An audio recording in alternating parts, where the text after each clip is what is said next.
लिंग की पूजा से कहीं भगवान मिलता है? और वो कौन ऐसा भगवान है जो लिंग की पूजा करवाते हैं? अंधविश्वास की जड़ इतनी गहराई तक चली गई है सर, उसको उखाड़ने में समय लगेगा।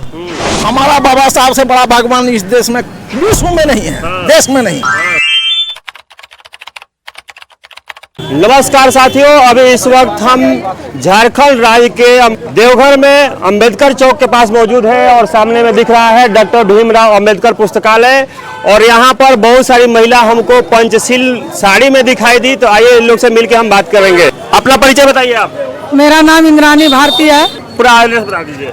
मधुपुर अनुसूचित संघर्ष महिला समिति के अध्यक्ष हूँ और बहुजन समाज पार्टी के जिला अध्यक्ष। सबसे पहला सवाल आपसे मेरा रहेगा कि आप अपने नाम के पीछे भारतीय लगाए हैं, ऐसा क्यों? क्योंकि यहाँ पे जातिवाद होता है और मैं भारत की नागरिक हूँ, तो इसलिए मैं भारतीय लगाई हूँ। अच्छा, आप भारत के हैं कि हिंदुस्तान के हैं? नहीं, भारत के हैं। हिंदुस्तान के क्यों नहीं? नहीं, हिंदुस्तान के नहीं। क्यों?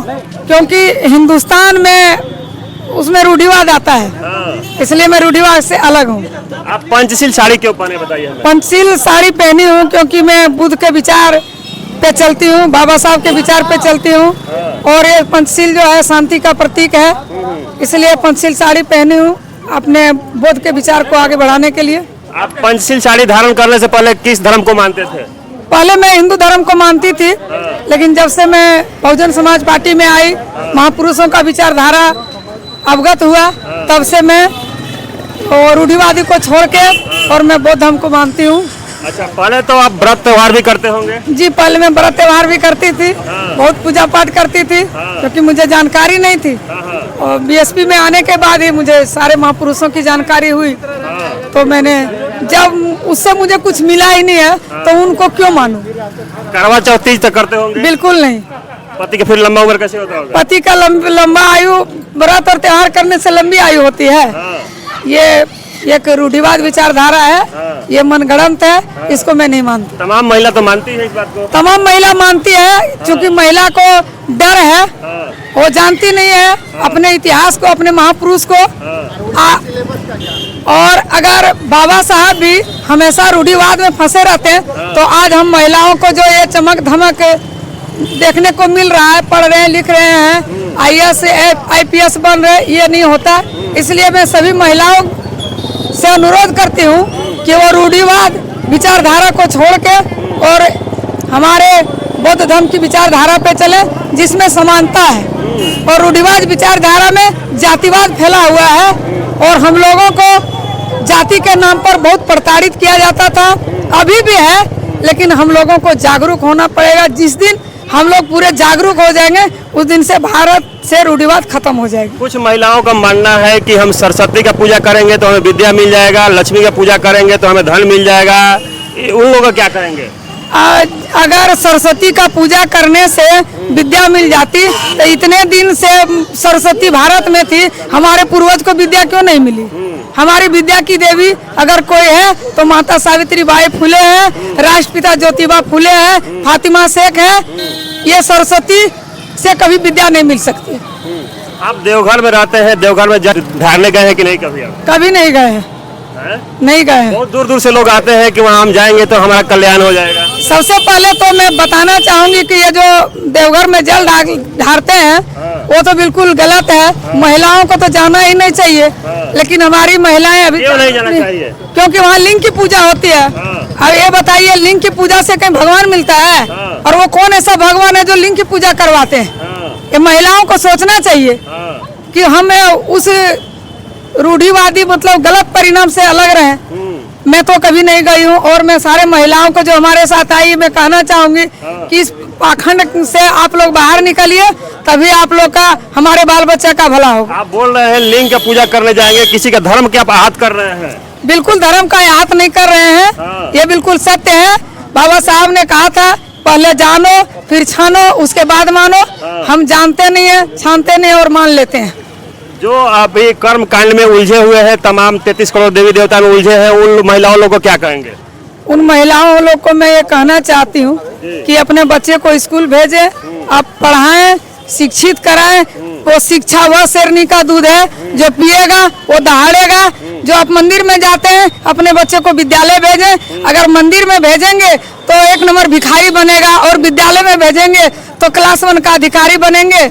मैं महिलाओं से यही कहना चाहती हूँ कि अपने बच्चे को उच्च से उच्च शिक्षा दें और ये रूढ़िवाद से बाहर निकले। लोग तो बोलते हैं कि भगवान के बिना एक पत्ता तक नहीं हिलता है। अगर भगवान के एक बिना पत्ता नहीं हिलता है तो मंदिर में इतनी बलात्कार होती है तो भगवान ही कराते हैं। एक हमारे मधुपुर का नवयुवक मर गए बर्फ में दब के भूस्खलन में, उनको क्यों नहीं बचा पाए? उनकी माँ तो बहुत पूजा करती होगी ना। तो महिलाओं को समझना चाहिए कि अगर भगवान रहता तो उसको तो बचा लेते। कण कण में भगवान है। बिल्कुल, कण कण में भगवान है तो बचाया क्यों नहीं? मंदिर में ही लड़कियों लोग का बलात्कार हो जाता है, उसमें भगवान सोए रहते हैं। भगवान की आप शिकायत कर रहे हैं, भगवान आपको शराब दे देंगे? वो हमको जितना शराब देना चाहे दे दे, मुझे कोई फर्क नहीं पड़ता। कोई सत्यता है ही नहीं। भस्म हो जाएंगे, भस्म हो जाएंगे आप?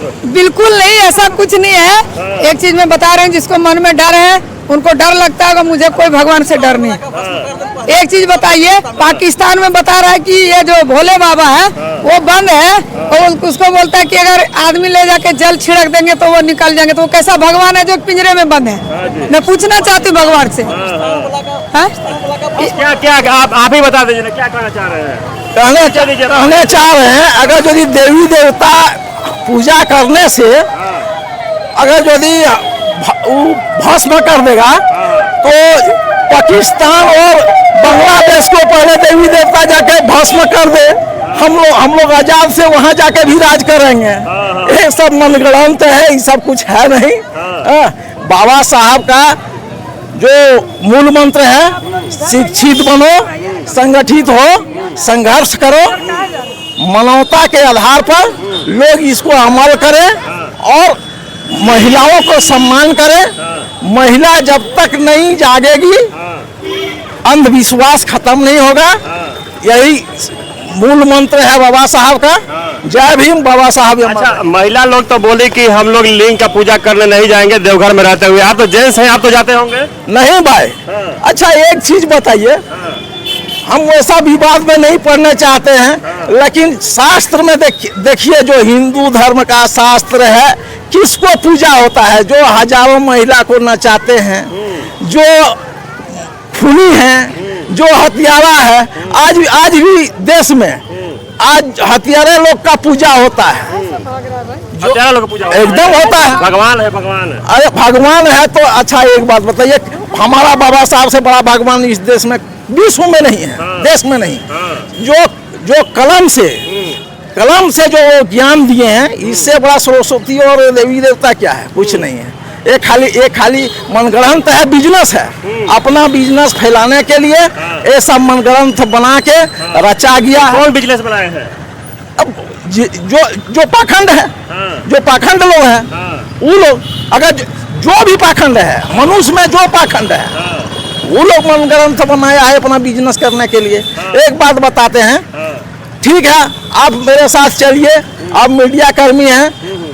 हम बाबा साहब जो यहाँ शिव जी का लिंग है, हम एकदम पकड़ के महीना भर बैठेंगे। अगर यदि हम जीवित रह जाएंगे तो हमारा पूरा समाज जो है सो जाके पूजा करेंगे, पकड़ के बैठ रहेंगे। ये हो सकता है? नहीं। आप ही बताइए, ये हो सकता है? नहीं। तो क्यों पूजा करें हम? बेफालतू खर्च क्यों करें? हम गरीब मजदूर हैं, कमाएंगे, बच्चा को स्कूल भेजेंगे, शिक्षित बनाएंगे, बाबा साहब ऐसा विद्वान बनाने का कोशिश करेंगे, इसी में नाम होगा। आज देखिए हमारा जिला का नीरज चौधरी जो अपर कास्ट का था, लेकिन वहाँ बॉर्डर पर शहीद हो गया। उनका श्रद्धांजलि देने के लिए हम लोग पूरा समाज गए और श्रद्धांजलि दिए। तो ये ऐसे लोगों को पूजना जरूरी है। ये क्या कह रहे थे आप बताइए, अपना परिचय बता दीजिए। बोलते हैं यही बात, जो देवी देवता इतना हम माने हैं, कोई तो एजाज नहीं दिया है जितना बाबा साहब दिया जात। बीमारी होगा तो देवी देवता ठीक कर देते हैं? नहीं नहीं तो नहीं ठीक करते हैं। नहीं, उन लोग के बिना कहता लोग पता नहीं हिलता है। डॉक्टर बाज देवी देवता ठीक करता है ना? नहीं। अच्छा, चलिए तो देखिए और भी कुछ पुरुष लोग हैं, उन लोग से भी हम बात करना चाहेंगे। अपना परिचय बताइए। मेरा नाम अर्जुन दास हुआ, अच्छा मधुपुर का रहने वाला हूँ, नवी बक्स रोड। अच्छा, अभी देख रहे हैं कि भीमराव अंबेडकर पुस्तकालय जो यहाँ देवघर में अंबेडकर चौक पर है। कुछ महिला यहाँ पर थी तो हम रुक गए और लोगों से बात करने की कोशिश की है।